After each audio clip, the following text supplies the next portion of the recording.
અમદાવાદ સહિત રાજ્યભરમાં ઠંડીનો ચમકારો વધ્યો છે। મોટાભાગના જિલ્લાઓમાં તાપમાનમાં ઘટાડો નોંધાયો છે।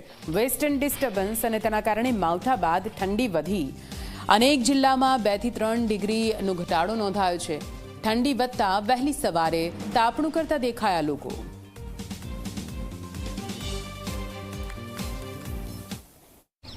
राज्य में वेस्टर्न डिस्टर्बन्स सक्रिय थवाना कारणे ठंडीનું જોર વધ્યું છે અને અત્યારે હું પરિમલ ગાર્ડને ઉપસ્થિત છું અને અહીં આપ જોઈ શકો છો લોકો ઠંડીની મજા માણી રહ્યા છે, શરીરને સ્વસ્થ રાખી રહ્યા છે।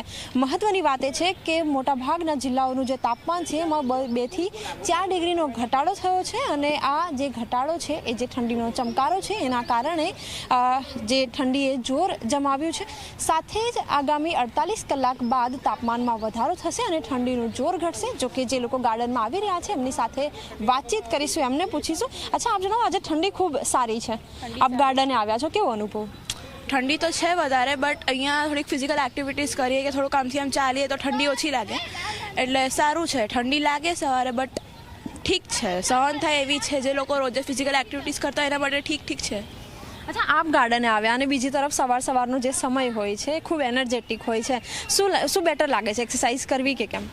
એક્સરસાઇઝ કરવી, વોક કરવી, ગાર્ડનમાં મજા આવે, કારણ કે કોન્ક્રીટ રોડ્સ ઉપર કરીએ તો નીમાં પ્રોબ્લેમ્સ થાય આગળ જઈને, એટલે ગાર્ડનમાં મજા આવે કે આમ થોડુંક એનર્જેટિક રહે શરીર આખો દાડો, એટલે સારું રહે। બિલકુલ, શરીરને સ્વસ્થ રાખવા માટે સૌથી બેસ્ટ સિઝન એટલે શિયાળો અને એની જ મજા માણતા પણ લોકો નજરે પડી રહ્યા છે ને સાથે શરીરને સ્વસ્થ પણ રાખી રહ્યા છે। કેમેરામેન અમિત મકવાણા સાથે સપના શર્મા, ઝી 24 કલાક, અમદાવાદ।